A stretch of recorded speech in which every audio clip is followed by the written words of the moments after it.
Kenapa Pak? Macam sakit Pak. Tak apalah. Opa okey je. Tengok ni.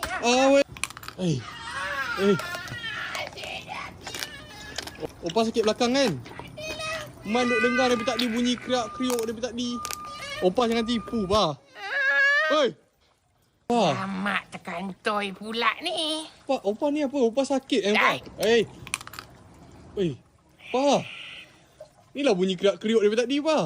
Oh, ni rasa Opa. Pak, share Ada orang dah tahu dah. Boleh lah. Nah. Kau jangan kasih tahu orang lain.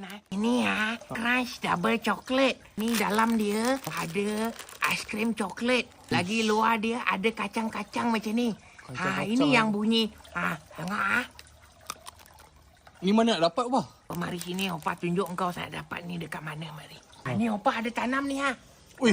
Ni baru tumbuh ni. Ni macam dah boleh makan, Opa? Ini, kalau kau nak makan, kau makan yang tu. Itu dah masak dah semua. Mak, Pak. Ni boleh petik dah ni. Dah. Kau nak makan yang ni, makanlah.